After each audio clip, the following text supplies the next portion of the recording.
Prostate पुरुषों में होने वाला एक वॉलनट शेप का ग्लैंड होता है। इस ग्लैंड की वजह से स्पर्म्स और सेमाइनल फ्लूइड को सिक्रीट किया जाता है।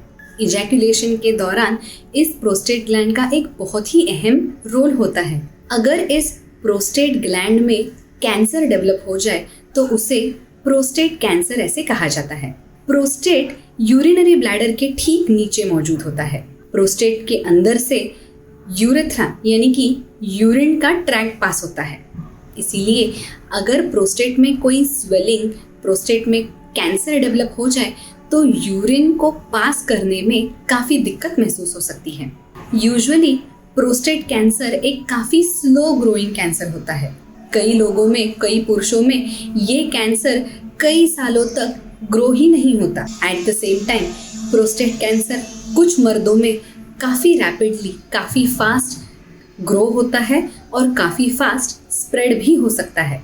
लेकिन एक बात कंफर्म है, अगर प्रोस्टेट कैंसर की डायग्नोसिस जल्दी हो जाए तो उसकी सक्सेसफुल ट्रीटमेंट काफ़ी इफेक्टिवली की जा सकती है। प्रोस्टेट कैंसर एग्जैक्टली किन लोगों में होता है ये अभी तक ज़्यादा क्लियर नहीं देखा गया है, लेकिन ओल्डर पुरुषों में यानी कि 50 साल की उम्र के ज़्यादा पुरुषों में प्रोस्टेट कैंसर का प्रमाण ज़्यादा देखा गया है। वैसे ही ओबेस पुरुषों में या फिर किसी पुरुष में अगर किसी पुरुष के फैमिली में अगर प्रोस्टेट कैंसर मौजूद हो या फिर ब्रेस्ट कैंसर मौजूद हो तो उन पुरुषों में प्रोस्टेट कैंसर होने की संभावना ज़्यादा हो सकती है। ब्रेस्ट कैंसर अगर किसी पुरुषों के फीमेल रिलेटिव्स में मौजूद हो तो BRCA1, BRCA2 जेनेटिक मॉडिफिकेशंस की वजह से प्रोस्टेट कैंसर होने की संभावना उन पुरुषों में बढ़ सकती है। यूजुअली प्रोस्टेट कैंसर के अर्ली स्टेजेस में कोई खास सिम्टम्स दिखाई नहीं देते,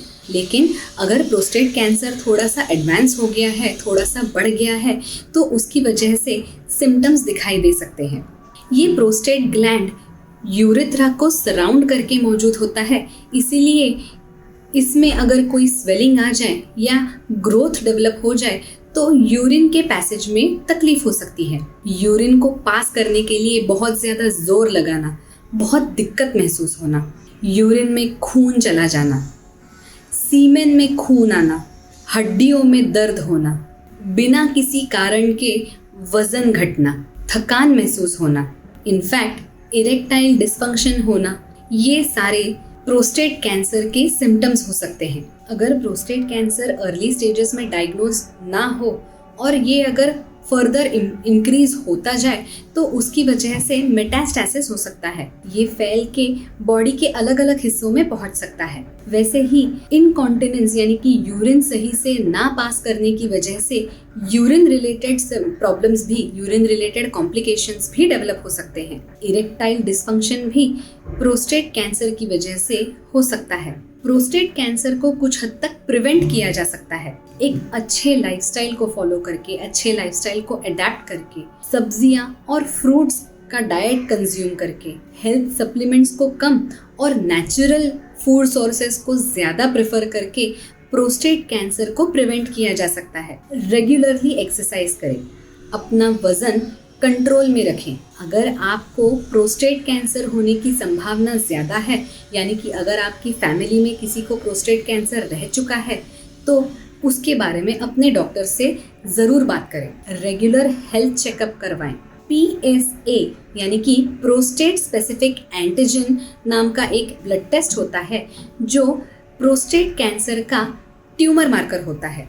ट्यूमर मार्कर एक ऐसी चीज़ होती है जो एक ट्यूमर में से सिक्रीट होती है या फिर ट्यूमर के प्रेजेंस में अपने शरीर में से सिक्रीट होती है। 50 इयर्स से ज़्यादा उम्र के पुरुषों में PSA की टेस्ट रेगुलरली करवाना बहुत ज़रूरी होता है। फ्री और टोटल PSA को अंडरस्टैंड करना बहुत ज़रूरी होता है। साथ ही साथ अगर आपने अब तक हमारे इस चैनल को सब्सक्राइब नहीं किया हो तो तुरंत लाल कलर का बटन दबाएं और हमारे इस चैनल को सब्सक्राइब करें।